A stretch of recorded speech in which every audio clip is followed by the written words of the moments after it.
Okay, what's going on, guys? Thank you for heading over to the Unbiased Sports Network channel, my second channel. Thank you for coming over from the Gridiron Media page. I do appreciate you guys. I always will shout you out at the beginning of every single video because I really do appreciate kind of the network that we're building here.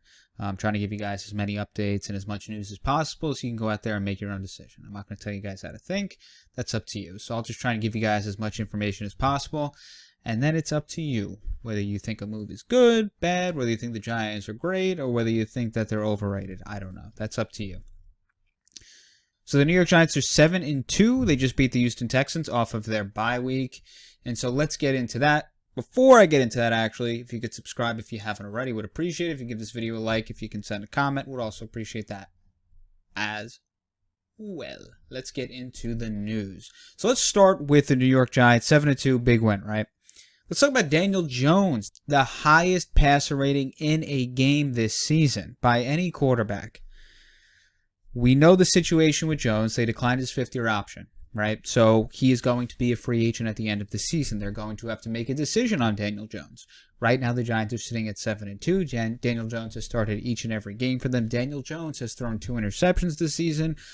One of them was on David Sills falling down. So that's kind of where we stand with Daniel Jones. QBR is around 60, top 10 in the NFL. On the flip side, some have said that a little bit more of a game managing aspect to his game, and there are people that are impressed with what Jones has done given their current situation. A lot of injuries at wide receiver, Tony traded. That being that, I'll let you decide. Let's move on to the next topic, and that's Dexter Lawrence, and that's Leonard Williams. Now, Leonard Williams missed some time due to injury. The last 2 games against Seattle and against Houston, he has performed to where we've seen Leonard Williams perform over the course of his career, especially with the Giants. You look at yesterday's game, 9 tackles. He has not missed a tackle this season. He had 4 run stops according to PFF, half a sack, a quarterback hit, and a forced fumble. Dexter Lawrence had 8 pressures, 5 quarterback hits, 5 tackles, a sack, and a pass defended. And you're really starting to see Dexter Lawrence step up and become one of the better defensive linemen in the NFL. The numbers are outstanding.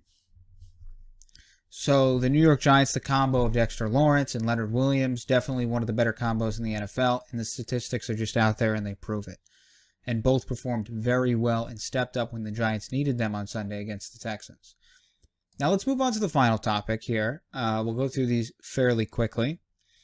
Kenny Golladay. And I know that people, I don't like harping on the big drama issues that happen. But we do got to talk about Kenny Golladay because at the end of the day, he's a $72 million wide receiver who was expected to be a wide receiver 1. Now, Golladay was targeted twice on Sunday, and one of them was a clear drop, and then another one was a tougher catch, but most say that maybe he should have at least stretched out and caught it.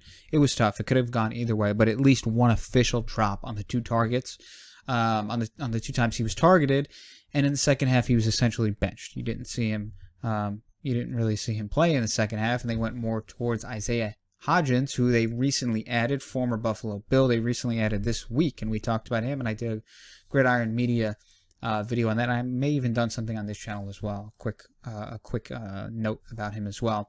And they played him more, and Kenny Golladay was essentially benched. And in terms of Brian Daboll's explanation, he just said, "We just made a decision to play Isaiah Hodgins. It was as simple as that." So that's what Daboll had to say. And then in terms of what Golladay had to say, he said it really doesn't matter. And then he was asked if he should have played in the second half, and he said, "I'm going to keep that comment to myself." And then he just kind of gave the typical, "I'll just continue to work and try my best in practice." And that's really all that he could do.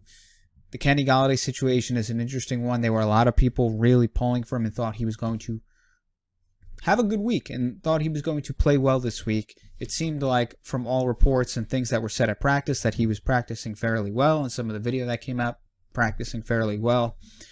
But at the end of the day, you have to go out there and you have to perform on game day. And targeted twice, a drop, maybe 2 drops depending on how you look at it. Didn't have a catch and benched in the second half. That tells you a lot about the current situation with Golladay, the Giants, Dable, how they view him, and his overall performance with the team and his impact with the team.